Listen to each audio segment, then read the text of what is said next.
Okay. Yo, Hope Podcast, we're back again. Myself, Daps, and Bradley Johnson. do you actually want people to call you Bradley Johnson? Yeah. Brothers. Jono. Jono. Everyone calls me Jono. Oh, is that what everyone actually calls you, Jono? Mm. So, because sometimes I say your whole name, I say Bradley. No, just call me Jono. No, I'm not calling you Jono. There's no way I'm calling you Jono. Anyway, guys, yeah, anyone would just think we just met today. Hope Podcast, helping other people everywhere. So keep liking, subscribing, and sharing. We did our first episode last week with Harvey from So Solid, which was a great episode. Did you enjoy that? You're asking me? You're asking them? I'm asking you. Hey. Yeah, I'm asking you. I enjoyed it. A Excellent. lot of people enjoyed it from what I heard as well. Excellent. And yeah, we just thought we'd come for our second one. And to be honest, we should have done this as the first one. And Jono did say he did say that we should have done this as the first one, but I basically just kind of didn't listen to him. So I'll take the L for that. So what we're going to do today, we're going to continue with the theme of just getting stories out, you know, people from different backgrounds, just hearing how they come about, and you know, hopefully some inspiration can be got from it. Except we're going to talk about ourselves today.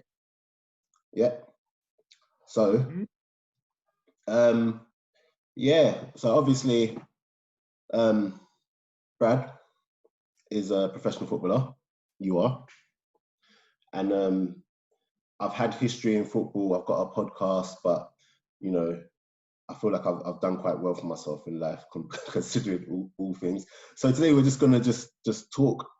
We're just gonna talk about like how we come up. Just gonna be a little frank conversation, but hopefully within it, you know, you get to pick up some things, man. So I'm gonna pass the floor to Brad to like tell you how he kind of came up. Before we start though, how impressive is it that what do you call it? You've been active on Twitter and Instagram. What are you bringing it out for? Because anyone that knows you knows you do not do any of that. Do you get what I'm saying? But the posts are getting more and more like, oh, great result yesterday, you know. And it just every time I see you post, it absolutely makes me laugh. Just because I know that the thought of you sitting there with your phone like this and posting it up. I have to ask a few people what to write and stuff like that. How does that sound? No, but I'm getting used to it. I've got to reach out to my fans and doing this as well. I want to reach out to other people. That's why we come up with this concept of doing this. So people need to hear my story. So I need to be more active on Instagram and Twitter and on here. So I'm getting there, slowly but surely. You're getting there. Cool. So, yeah, you had a good result yesterday, didn't you? Yeah, it was a tough week. Losing 3 games on the bounce in this league it's not good. But we went away from home yesterday and beat a team who's where we want to be, basically in the playoffs. Beat them comfortably 3-2. And yeah, it was a good result. But you know, this league we've got to keep that standard going now. And we've got 5 games left, and hopefully 5 or 4. I don't even know what.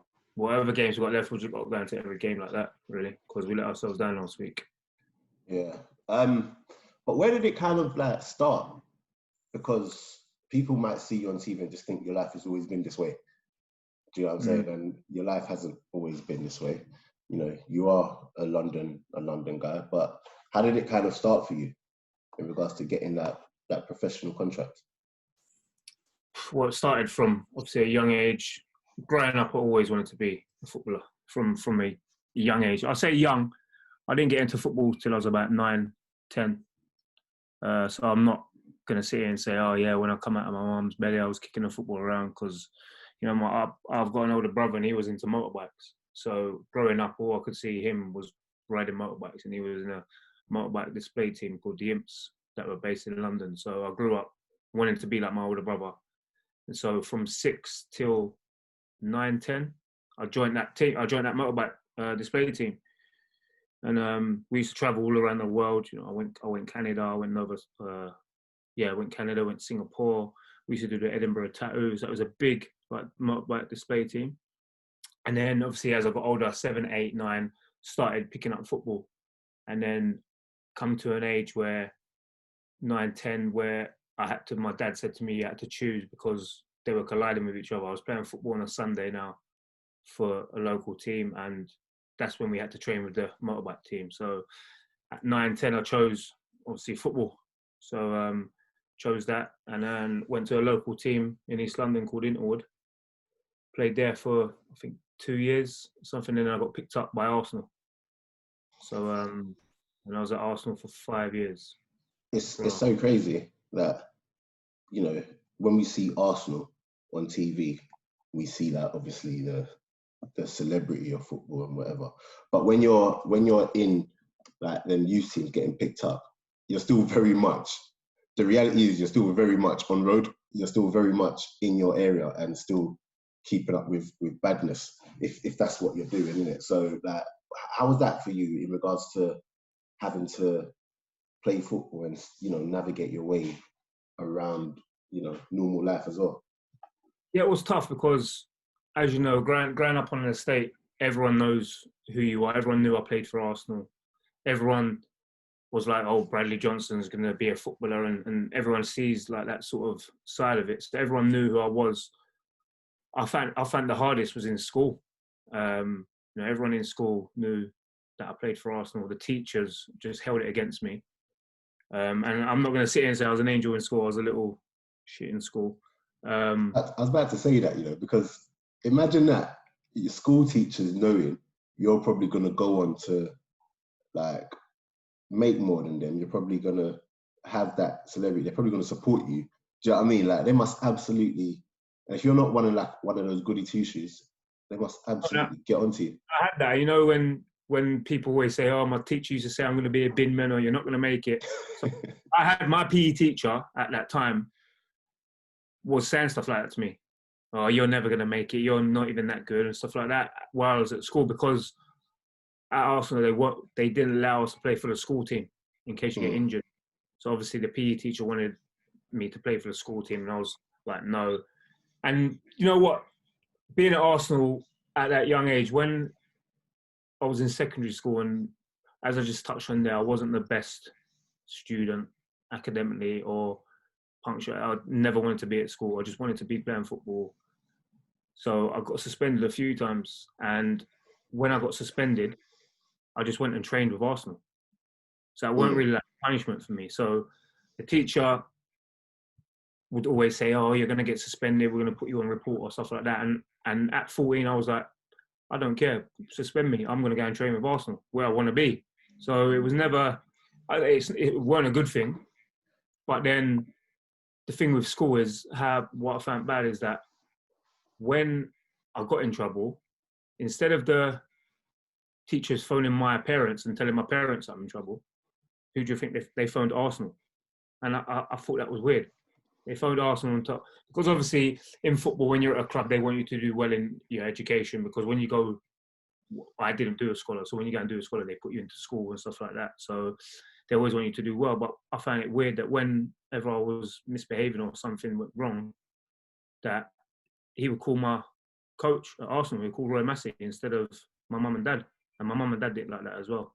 So I found it hard in school, going back to growing up in my area, being that, as you said, one to make it. There was me and James Walker. I don't know if you know James Walker. At the time, he was at Charlton at the time, and we went to the same school. I know. We were going to be basically the football. And Fabrice Mwumba went to my school. Oh, shout out Fabrice. Yeah.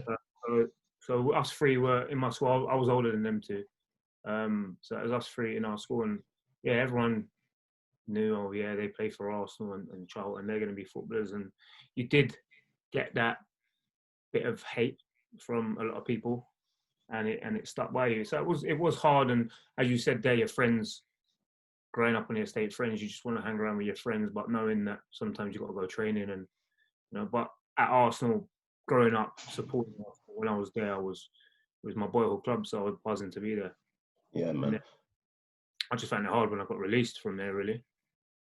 It's like you had that opportunity to even play, and I remember when I was younger, I didn't start playing football for a team till I was about 16, 17. And that was at semi-pro level, innit? So like I remember going in and I was always like in school, I was always good at football. Like college, always good at football. I used to Why play did for the you start years. so late? Say again? How come you started so like late? You just weren't interested, or? No, I was interested, but my mum, do you know what I mean? Like, my mum was always like, go to school.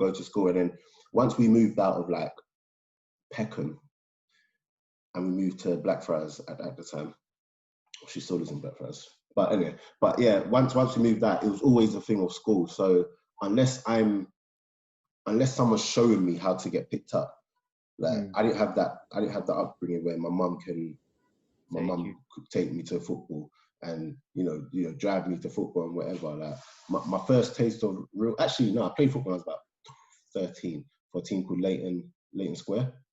Yeah. And Leighton Square is where all Rio come from. Who else? Anton Ferdinand, a couple of other players came through Leighton. So I was there for a bit. And do you know Gavin Rose, the Dulwich manager? No.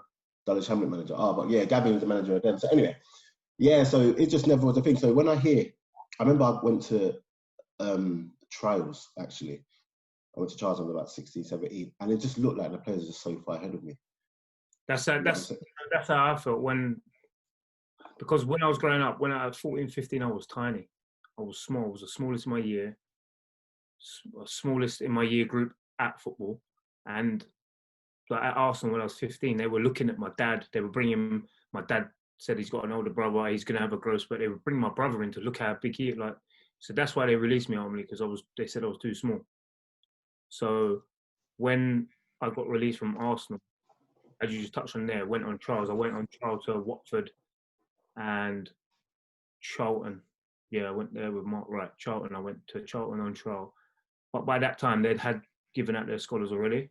So it was a case of, like, you're too late, really. Like, thanks for coming, but we can't offer you anything. So after that, I found it hard. I went back to my Sunday league team, and everyone was just bigger than me, a lot bigger. And the expectation as well, because I left them at such a young age. And when I left them, I used to play out front. You wouldn't believe me, I used to play out front. I was top goal scorer, everything. And so when I come back to them, they was expecting me to be as I was when I was younger. Yeah. And I just found it hard physically. I just found it hard, and then that made me lose interest in football really. For about 18 months. Yeah, I was going there, wasn't playing well. Everyone is expecting me to be this superstar who's just been released by Arsenal, so I should be good. I should be able to walk into their team, and I found it hard. And you think that's from a place of privilege, though, because you've been playing? Do you know what I'm saying? So because you've been there, done it, it's like, did you feel like, you know what, I can't bother with this anymore? Like, it was a choice that you had. Do you get what I'm saying? Whereas people like me, I've never, I could never imagine falling out of football at that age. Do you get what I'm saying? So I don't know. Maybe that's what it was for you. I don't know. I think I've been probably the rejection as well. Though but getting rejected at such a young age hurt as well. I got rejected from Arsenal. They tell me I'm not going to get a contract, and then I go to 2 other clubs on trial where I felt I was maybe as good as the players there, and then got rejected from there. So I think the rejection as well hurt me a lot. Like that at such a young age as well.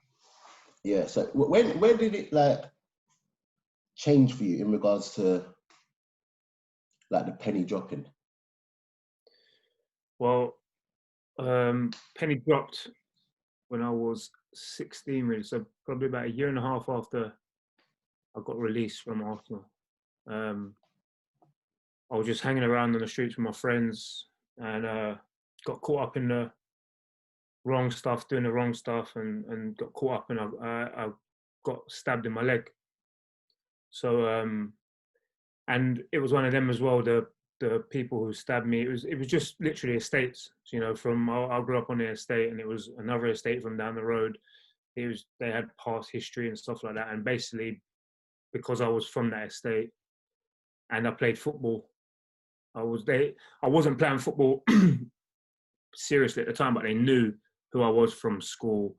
Bradley from this estate who plays for Arsenal, so they target my legs and stabbed me in my leg, and you know, the penny dropped for me. I think then really laying in the hospital bed and seeing all my family around me, and like my mum crying, my nan was there, and my dad just sat me down and basically said, "Listen, you've got a talent." Like, although I didn't believe myself much then, my mum and dad believed. My dad believed in me, and he wanted me to give it a go. You know, because at the time when I got stabbed, I was actually doing an apprenticeship in carpentry, so I totally forgot about football. Not totally forgot. I was playing for Wolverhampton Forest at the time, but then at 16, when they went to college, Wolverhampton Forest joined up with Barking Abbey College, and the kids who used to play for Wolverhampton Forest in the under 16s and 17s, they joined up with Barking Abbey, and the guy there wanted me. I wanted to play for the team, but because I got kicked out of school, I didn't have no grades, I couldn't join the college. So my team at the time were going to college 5 days a week, and they were training there every day. But then there was also training on a Thursday evening and a Tuesday evening. So he said to me, you can't get into the college because you ain't got the grades, but you can come and train with us on an evening and obviously play with us on the weekend.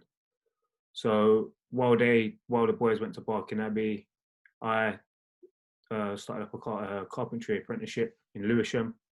So I was going there every day and training.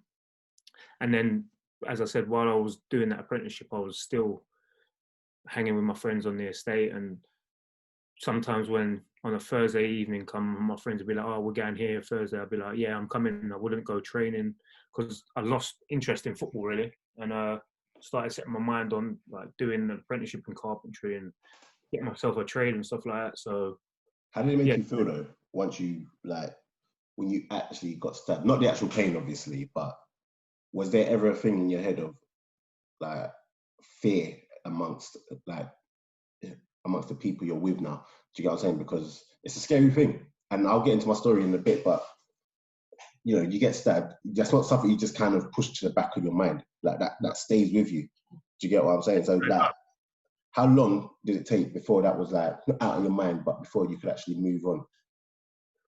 It took me a while because I remember maybe 2-3 months after it, when my leg was all healed and then got my head right and I was going training.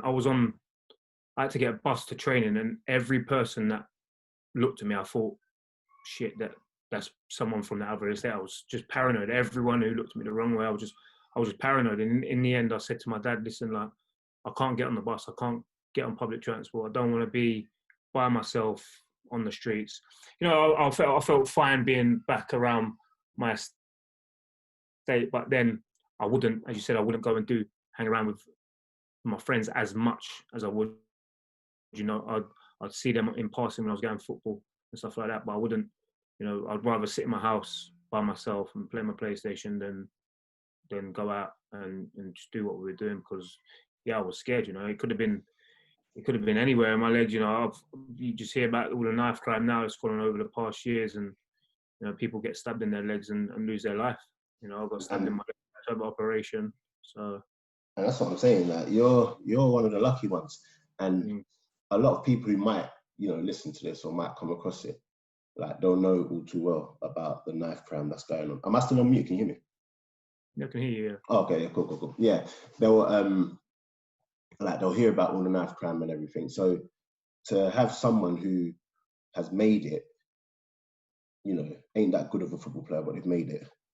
Do you know what I'm saying? and they've managed to actually, your life could have been so much different. Do you know what I'm saying? It could have been. You hear it now. You hear even all these young kids now going around. If if one of them gets stabbed, you just hear that the next thing they're going to do is retaliate. You know, I could have, Mm. I didn't, this getting stabbed in my leg, I turned it into a positive. I've got in my head now, my mentality is that it's the best thing that happened to me. I know how bad it sounds and people might think, what's he saying that for? But in honestly, it was the best thing that happened to me because I was going down the wrong path. If I didn't get stabbed, then maybe I would have got stabbed at a later date. It would have been a lot more serious and stuff like that. I wouldn't know where I'll be now. Do you know what I mean? So I've turned that negative into a positive, and that's how I've always, since the day after it happened, I said I'm not going to let this get to me because it's like I had all my friends were like, right, we're going to go and get them back and stuff like that, and I just didn't get back involved in it. I just turned it into a positive, and I thought this is the best thing that's happened to me. I'm going to turn it into a positive and just go on from here. And as you said, then a lot of people, you hear the knife crime now, they could take it either two ways. So yeah, it is. They could even die. Do you know what I'm saying?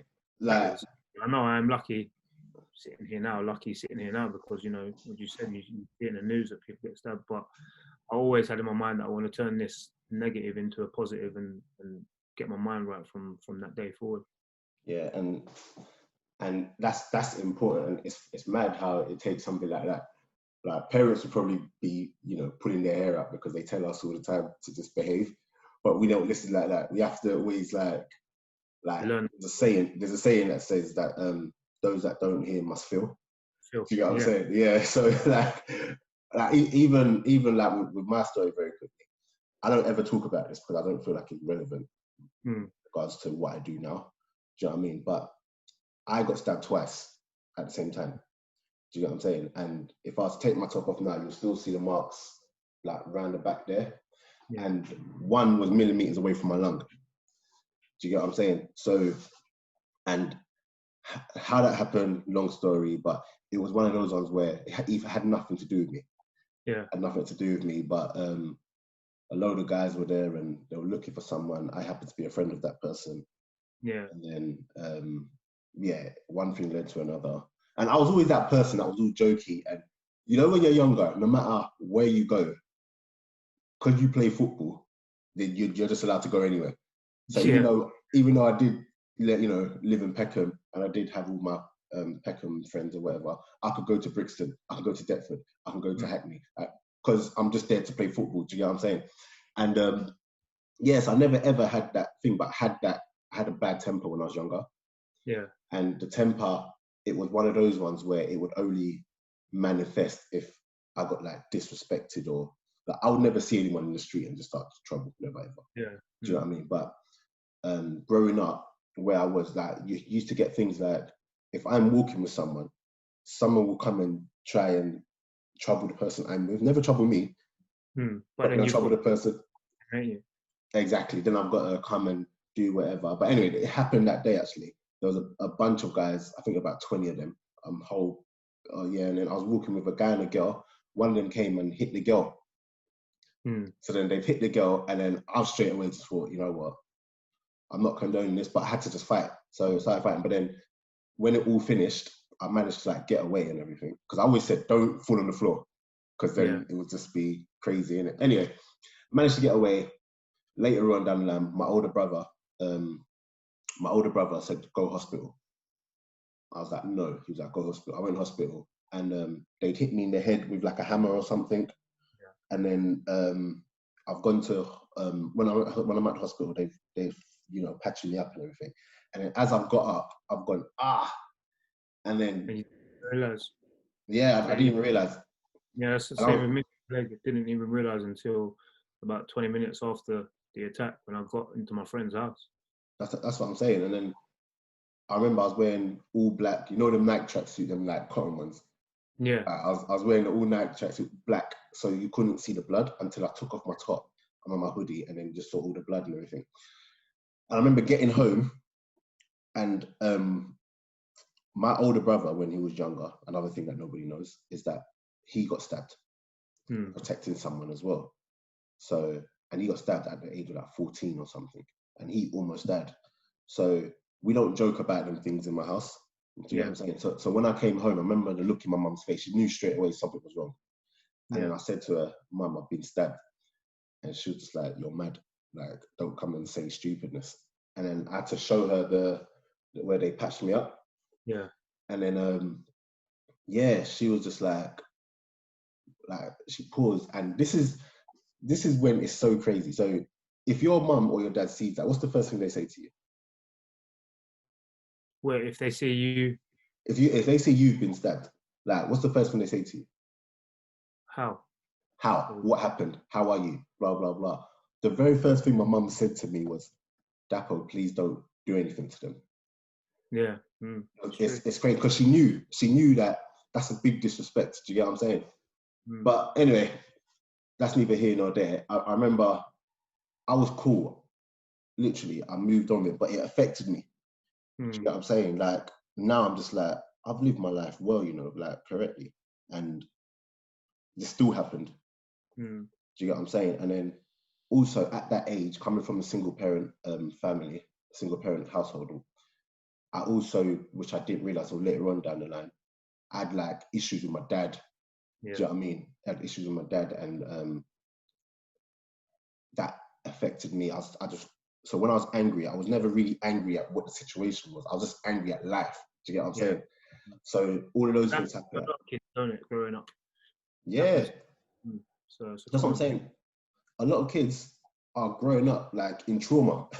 Do you get what I'm saying? So when you see a lot of these people misbehaving or whatever, like a lot of people who've grown up in certain environments, they're growing up with some sort of trauma and they don't know it until they get older. Do you get what I'm saying? That's not to excuse some of the behavior you see, but it helps you understand them a little bit more. So yeah, as time went on, I remember my secondary school teacher said to me, because even to this day, I still talk to my secondary school teacher. He was like, he was like a father figure. He was like young, black. He was cool, but he was doing everything the right way. He was a school teacher. He's a model citizen. And I remember him saying to me that I've got all the ability in the world, but if I don't channel my anger, I'm never going to be anything.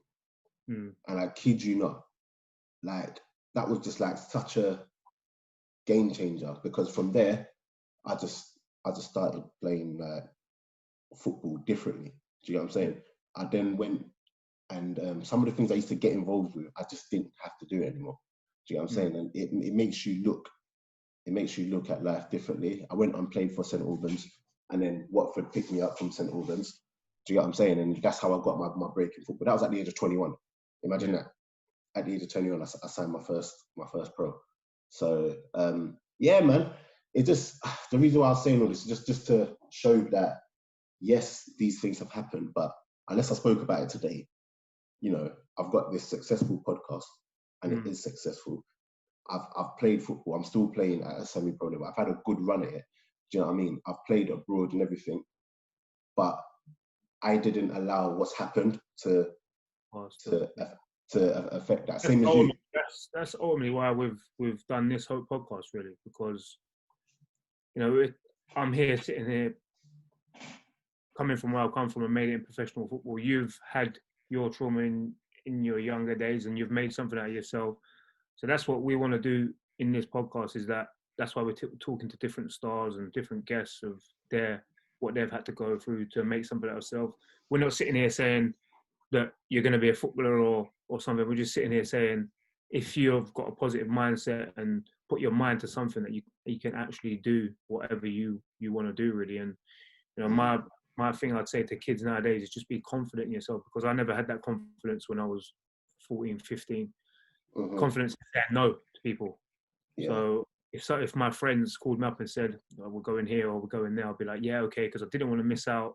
And at that time, I didn't really have a goal or where I wanted to be in my mind. So I could always say yes. And, I found it hard saying no. And I'd say to kids now, if there's anyone watching this thinks they're in a similar situation, or they're in a hard situation where they think they've got no chance of becoming what they want to become, they actually have, if they really want it and want to put their mind to it, they can achieve anything, really. Yeah, and I think it's so important that they see that.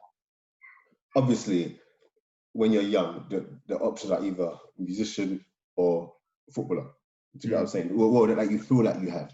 Do you get what I'm saying? And a lot of the times those options look like it's out of reach. Yeah. But it's so good when people have yourself come on here. We had Harvey last week, you know, even myself down to a degree, who have had the same upbringing as them, but have still managed to make something of themselves. And what I would say to people in general, and I'm no guru or anything, but none of us have it worked out. Even at my big age now, I'm 32 now, I've not got everything worked out. Do you get what I'm saying? But we're getting there. Do you get what I'm saying? And so long as you have the hope, so long as you have the hope that things will get better, they always will. So yeah, man, I don't know what else to add on to that bit. No, I'd say, if we're sitting here now talking about, and we know we're not sitting here saying we're going to change every kid in life or anything, but if one person listens to this and think, oh wow, right, I understand that, and I'm going to put my mind to something now and do it. That's what will please me most. You know, just helping one person, or hopefully we get, you know, this goes out to a lot of people and they can hear my story, hear your story, and start believing themselves. Because I know now, I go back home and my friends' little brothers are in the same situation that I was in when I was their age, and like I always talk to them saying, listen, do something. If it's an apprenticeship in something, or go to college doing something, like just be active, always be active, because you know, if you're sitting there at home, you just easily distracted. Your friends say, oh come on, let's go and do this. I'm not saying don't have any friends, because you need to have friends, but you know, as I've got older and learnt now, just surround yourself with positive people who want to do something with their life, and got their best interest in their heart for themselves and for you. Really. How much pressure do you feel though? Because like you've played at the top end of football in general. Do you get what I'm saying? Like, because obviously England and the Premier League seen as the holy grail. Like, how much pressure do you feel when it comes to dealing with people in general? Because do you feel like you've got this responsibility because you are pro? They look at you a certain way, or do you just live your life normally? I live my life normally. You know, I'm human. I make mistakes. You know, I'm not this angel of this. The kids are very mad, yeah. Kids look up to us and think, oh, I want to be like him and stuff like that. But I'm human. I make mistakes, and I learn from my mistakes. It's how you learn from your mistakes. You know, I'm not going to sit here and say I'm a perfect role model, because I'm not. Like you said, I'm 33 years old now. I still think I've got a lot of learning to do in myself.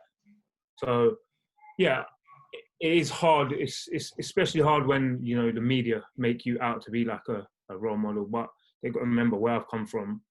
Like, I'm an East London boy. You're not going to take me. You can take me out of East London, but I always have London in me. So, growing up, the hardest thing that I found when I signed for Cambridge, the hardest thing I found when I went into football was the banter. So I was 16 at the time. Obviously, what happened to me before coming from East London, going into football and into the football changing room and the banter, I just found that so hard.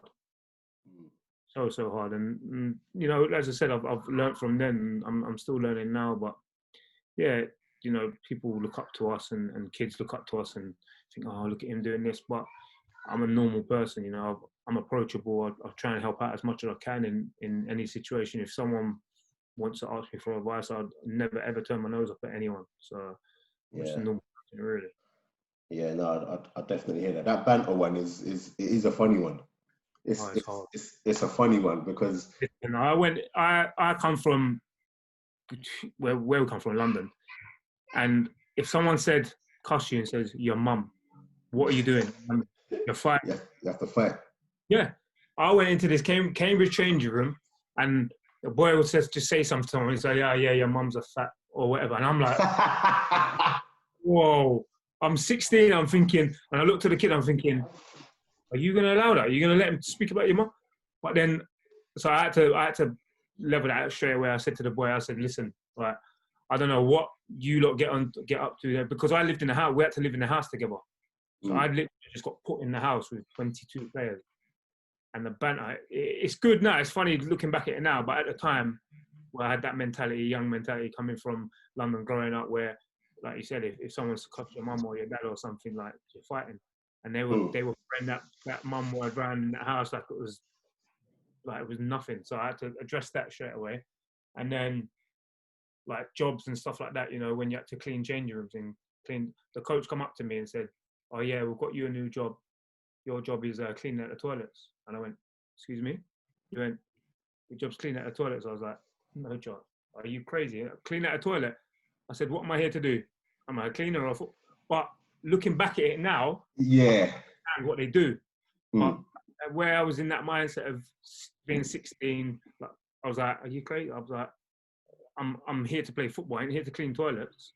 Like, and I know how bad it sounds now, but I was like, if you want to clean the toilet, get a cleaner, come do it. That's what I was like at 16, young. But I understand it all now. It makes you have that respect and all. But I always had respect. You know, my mum and dad brought me up well. I had respect for everyone. So when I went into the first team change room, I think that helps me in a way. 100%. The first team change, because they saw me as, they put, some people might say it's an attitude problem or stuff like that, but it was never an attitude problem. I just had no fear. And if someone didn't respect me, I didn't respect them. And if someone showed me respect, I'd always show them respect. And that's how I was brought up. So for someone to tell me you've got to clean the toilet, I thought, that's not showing me no respect. It's so funny because football culture, once you're in it and you get used to it, it's the best. I'm not gonna lie to you. I'm used to it. Yeah, now, yeah. It's the best. But then I remember going into the Watford changing room. I was training with the first team. Like, you know, when they mix the youngers and the thingy. So I was there. I remember going into the showers and I'm just like, rah, Ashley Young and them man are in here. Like, it was crazy. And I remember getting in the shower and I never had faith in my ability, because I never came from that pro world. Do you get what I'm saying? I was at college a year before. I was at uni a year before. Like, you know, I was helping put up nets and them things there. So when I'm in that change room now, and their banter is just not the sort of banter I'm used to. I remember being in the shower. I'm like, and they're doing the shower jar on my head. Yes. They're doing the shower jar on my head, and I'm washing. I'm like, what's going on? What's going on? And then I look around, and they're all in stitches. They're all in stitches, and then I was just like, nah, this is gonna, like. But then you know what you find out soon is that the more you retaliate to it, the more angry you get to it, the more they do it. It's ruthless. Yeah. Where you think, right, if I set out my stall, if someone does something to me now and I'll put a marker there and I'll beat him up or something, they'll never do it again. But it's worse, opposite. If you retaliate and do something to someone, you get it 10 times worse. 100%. I remember, because I retaliated at first. I was chomping hard every time.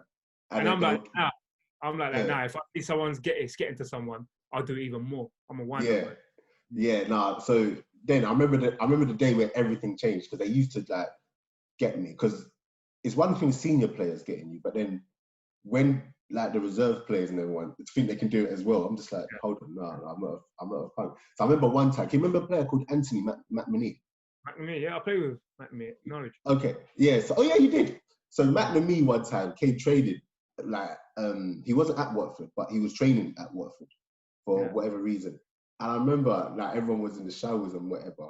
I didn't know him from anywhere. Do you get what I'm saying? And I remember I was doing my deodorant. And you know when you do the deodorant thing and you spray it in him? I did it to him. He absolutely lost it. He absolutely lost it. But then everyone was just like, hey. And then from there, literally, it's kind of like, it's settled. Do you get what I'm saying? But that was a good time. He was a good player, by the way. Really good stuff. Yeah, I played with him for a bit. What's he doing now? Where I see him, what's his testimony? He's doing futsal. He plays futsal, you know, the 7-a-side thing. Oh, really? That's him, man. It's tight spaces. Yeah. No, that's... like when I remember when I went into Cambridge, and they said, "Oh, it's Friday. You got to sing and dance today," and I was like, "What?" Yeah. There's like, yeah, you got to go in the change room and everyone sits there and you got to sing and dance. I was like, nah, are you crazy? I'm not doing that. Friday come, so they've all got in the change room and I sat there like, Bradley, get up and dance. I was like, no. The coach was looking at me, like, saying, come on, it's only, you got to dance for a minute and sing for a minute. I was like, no, I'm not doing it. And everyone's like looking at me and saying, oh, I bet you do it. I bet you do it. And I'm like, I'm not doing it. But obviously I had that still attitude about me. And I was like, no, are you crazy? I'm not doing it. And then the coach pulled me and said to me, oh, look, it's just a thing to get you involved in the group and all that. I said, listen, I'm not a circus act. I'm not coming in here to dance for you. I'm coming here to play football. Like, oh, and then lo and behold, 2 weeks later, I got, like you said, got involved. And it is one of them things now when I've grown up and seen it, you know, you think, oh, I'm not doing that. But you do it, it's over in 30 seconds and everyone forgets about it. But now in football, they still do it. They're singing, initiation, they call it. But initiation, I find it cringy. I can't do it. But, you know, it's a way of getting into the group. And I found that out about a month later. You know, when I remember that them 2 days when I said, no, I'm not dancing. And the coach called me and said, oh, Brad, can you do it? You know, the boys will accept you. And I said, I don't need to dance and sing for them to accept me. Like, no, you do. You don't know where I've come from and what I've been through, and you're bringing me here now up in Cambridge, and you want me to sing and dance like some performing monkey for you? No chance. And then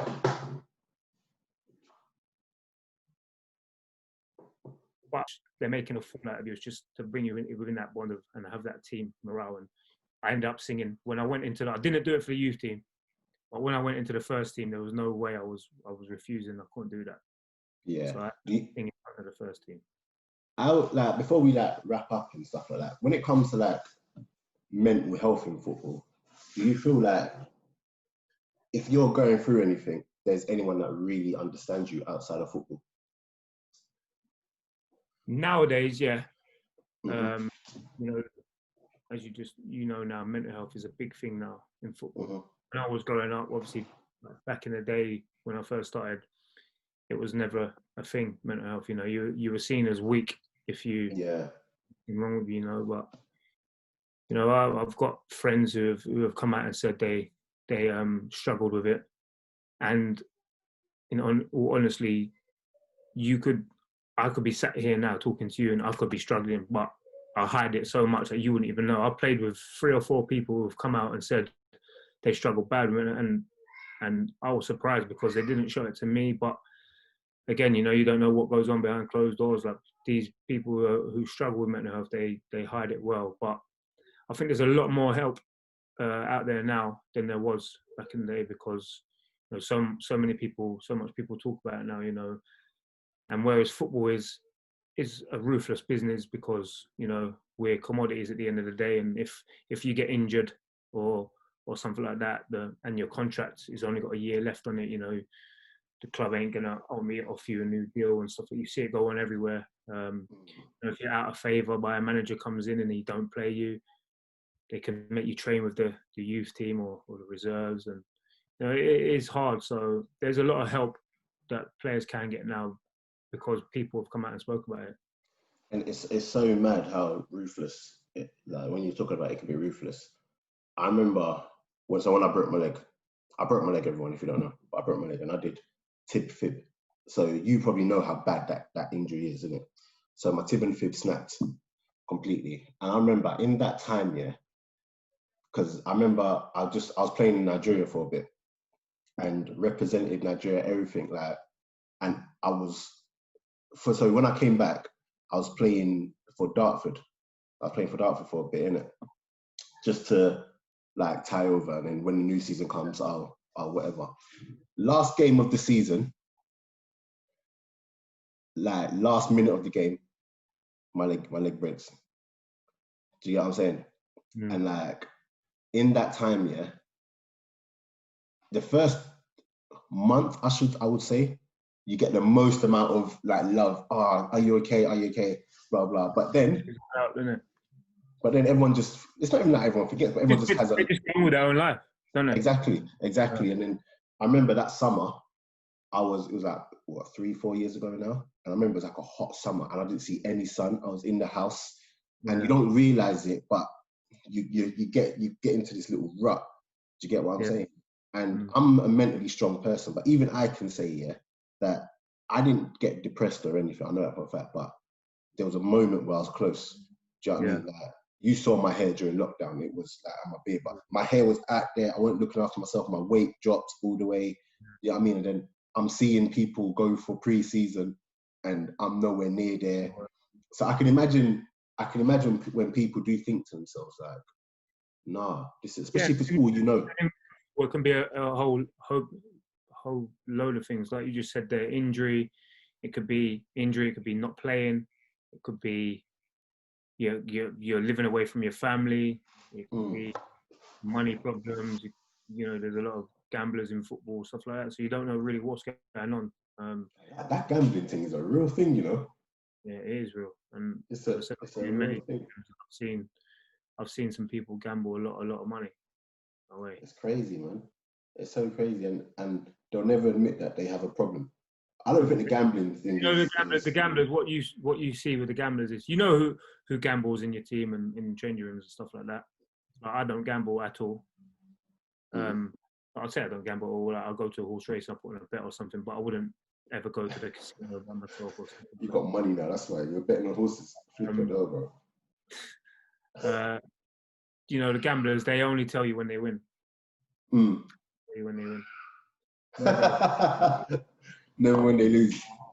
No, never. And it seems like they always win. So you think, and that's how you get sucked in. You're like, oh, you won this amount doing that. All right, next time I'm going to come and follow you. You go there and you lose. Yeah. No, that's a mad one. Do you ever like think about? Oh yeah, very quickly on that one where my leg was broken. It was one of those ones where when I came out, it affected me so much because I was never gonna. If I could walk back into, let's say, a championship club, well, not that I played championship, but do you know what I mean? It would have been easier.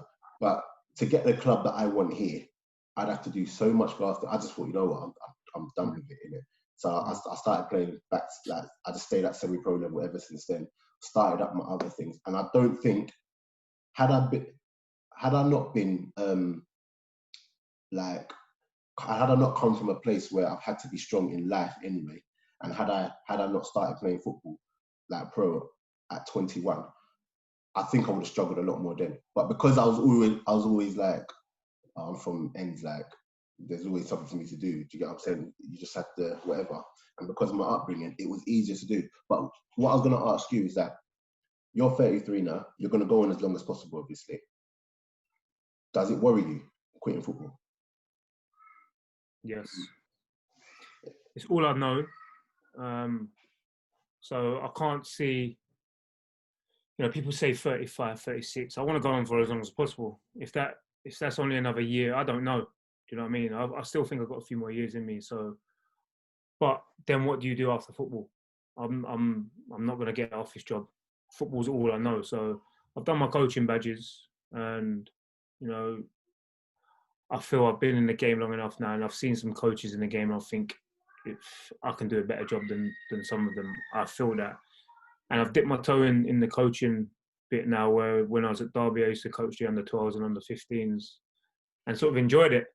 So yeah, I think for me, it does scare me. You know, it was only on Saturday we played Leeds at our place, and a player who I played with at Leeds was doing a commentary for the game. Jermaine Beckford, he's retired now. So I saw him, and he said to me, "Oh, how are you getting on and stuff?" And I was like, "Yeah, I'm doing all right." And he was like, "Listen, play for as long as you can because you are a long time retired." He said, "I wish I could have played." He had problems with his knees, so he had to retire. And he said, "Listen, you're a long time retired, so play for as long as you can." So when you hear stuff like that from players you've played with, and you know, he's earned a decent amount of money in his career, but that money, it don't mean nothing, you know, when you have to stop doing something you love. Like, I'm sure now if someone said to him, "Oh, we'll take away half your money and you can play for another 5 years," you jump into playing back football. So yeah, seeing that when you speak to people who are actually retired and who I played with for many years, and now everyone I seem to play with is all sort of retiring now. So it is scary. I know I'm coming to the end of my career, but you know, I've always thought about life after football. And I don't know, that's just been installed into me, from a young age. My dad's always said to me from 16, when he sent me out to do a trading in carpentry, I've always, at 15, 16, I didn't believe I was going to be a footballer. So I was already thinking, oh, I'm going to be a plumber, I'm going to be a carpenter. So I always had that in the back of my mind. And luckily I did make it as a footballer, but I know how short this career is and it could be over in a second. So I've always had that in the back of my mind. I need a plan B to fall back on. And so that's why I've done my badges. I've done my badges when I was 28. I've got my B and I've got my A license. So I've done that now. And yeah, it's something that, it's not the only thing I can do, but I feel that's the only thing I know, football. So I'm going to try and stay in it, playing for as long as I can. And then hopefully I'll get a coaching role somewhere and I can help. I love helping young kids. So yeah, I'd like to be a youth team coach or a 23s coach. And then who knows from there, it might be a manager. But yeah, yeah, I want to play in football. yeah. I'd love you as my manager. I'll take the piss all day long. Take the piss. I'm not warming up today. No. I'll send you with them 23s and reserves. But say again? You come in by yourself and train by yourself. No, I'm joking. No, never. But yeah, man. So it's good that we've managed to put ourselves out there, because then we ain't got to do it again. Now that we've done it, we ain't got to just talk about it. But and anyone that is listening to this, do you know what I mean? I'm not the most inspirational person, I don't think. Anything I have achieved in this life, I just put it down to I've worked for it. You know what I mean? And that it was just meant to be. And I've never ever allowed my circumstances growing up or whatever to put a roof, like a ceiling to what I can achieve. And you yourself did the same thing. Like, imagine if someone had told you at 16 years old you would have played in the Premier League for Norwich, you could have had a chance to go to the World Cup and all of these things. You would have been like, what? Yeah, no chance. Yeah, bite your hand off. So it just goes to show, man, that your life can change at any moment. Do you get what I'm saying? Like the best you could do is just always try, always work hard, and literally in a moment things can change. Do you get what I'm saying? I didn't think when I started a podcast, Counter Attack podcast, that is my football one, I didn't think that would ever be as successful as it is, to be honest. And it's hard work. Like I talk to you. Everything is every day.